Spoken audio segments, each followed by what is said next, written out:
Ce Conseil des ministres est le premier de l'équipe gouvernementale dirigée par le général de division Abdoulaye Maïga. Le président de la transition, vous venez de le dire, a félicité les 28 ministres et rappelé les grandes orientations. Elle se résume à la mise en œuvre des recommandations des Assises nationales de la refondation et du dialogue intermalien, des recommandations importantes dans un contexte de réforme majeure.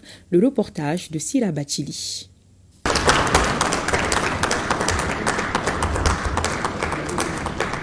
La continuité dans l'action de l'État, une nouvelle équipe gouvernementale au pas des urgences, pas de temps à perdre, le peuple attend et il faut répondre avec efficacité.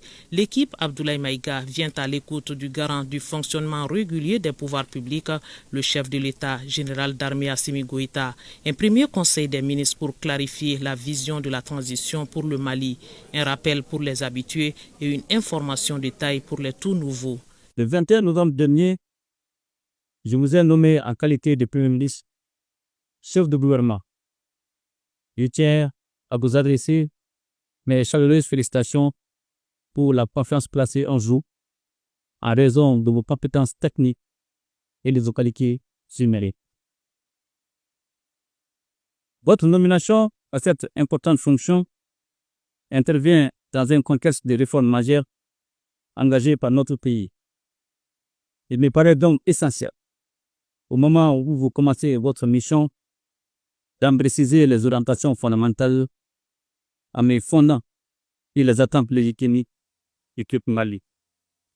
Les préoccupations estimées par notre peuple au cours des assises nationales de la refondation et du dialogue intermalien constituent la boussole de notre action.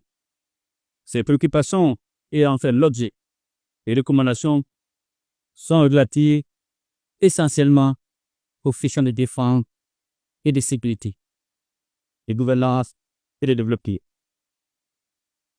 Faute du soutien indéfectible du peuple Mali, les autorités de la transition ont entrepris d'importantes réformes qui ont déjà produit des résultats tangibles dans différents secteurs. Je vous engage à consolider les acquis puis à poursuivre les réformes entamées en accordant une attention particulière à un certain nombre de questions qui sont déterminantes. Les orientations fondamentales du président de la transition sont soutenues par 8 axes relatifs aux réformes engagées, à l'éducation, à la santé et au développement économique. La défense et la sécurité viennent en première position, vu leur importance dans le contexte de sécurisation du pays. En premier lieu, vous renforcerez les actions dans le domaine de la défense et de la sécurité. Les forces armées et de sécurité et constituent les remparts pour l'intégrité et la stabilité de l'État.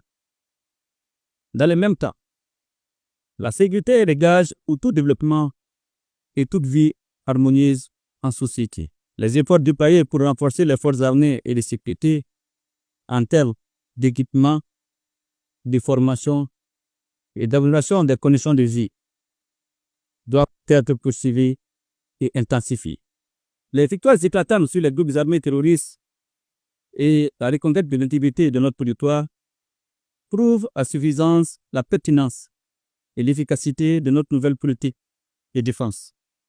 Vous verrez à poursuivre la réforme de la justice pour lutter encore plus efficacement contre la corruption et les atteintes aux biens publics. Et le président Goïta d'insister sur la nécessité de poursuivre les réformes politiques et institutionnelles pour la légitimité des institutions de l'État. Le troisième point de la communication présidentielle fait référence à la satisfaction des besoins fondamentaux de la population. Pour ce faire, il faudra renforcer les actions dans le secteur économique avec un accent particulier sur l'agriculture et le tissu industriel. En même temps, l'éducation et la santé sont appelées à être améliorées. Vous apporterez une attention soutenue au développement des infrastructures énergétiques et des transports, ainsi qu'aux technologies de l'information et de la communication. Vous devez également poursuivre les actions dans le sens de l'amélioration du système éducatif et de la gestion de la problématique de l'emploi, notamment celui des jeunes. Notre pays a besoin de citoyens intègres et associés qui travaillent avec abnégation pour l'intérêt général. Vous renforcerez les actions visant à inculquer nos valeurs sociétales aux jeunes et cultiver en eux des sentiments patriotiques. L'apaisement du climat social permettra toutes ces réalisations puisque contribuant à la stabilité du pays, une conviction du président de la transition. Pour la diplomatie, les États fonctionnent désormais sur la géopolitique ou l'analyse des relations internationales et la géostratégie. Le Mali est dans la même logique. Le chef de l'État tient au raffermissement des liens de coopération avec les partenaires qui respectent la souveraineté du Mali et à la protection des Maliens établis à l'extérieur. Vous allez veiller au renforcement des relations de coopération avec les partenaires respectifs de notre souveraineté, au renforcement et à la synergie d'action de notre diplomatie pour défendre nos positions sur la scène internationale, à la protection des Maliens établis à l'extérieur.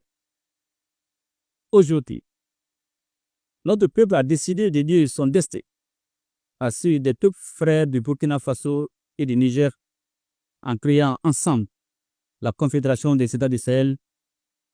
Nous devons être à la hauteur de la confiance placée en notre pays avec la désignation de son chef de l'État en qualité de président de la Confédération pour sa première année d'existence. Je tiens à rappeler que l'objectif des autorités de la transition est de doter notre pays d'institutions légitimes et fortes. Ainsi, je vous exhorte à créer toutes les conditions nécessaires à l'organisation d'élections transparentes et apaisées qui devront mettre un terme à la transition. La feuille de route gouvernementale ainsi détaillée sera concrétisée à travers un programme d'exécution avec des objectifs précis. Un plan d'action global sera élaboré. Pour la démarche, le président Goïta mise beaucoup sur l'administration qui constitue le maillon essentiel de la chaîne. Il a enfin insisté sur la cohésion de l'équipe gouvernementale qui reste la garantie du succès face aux défis.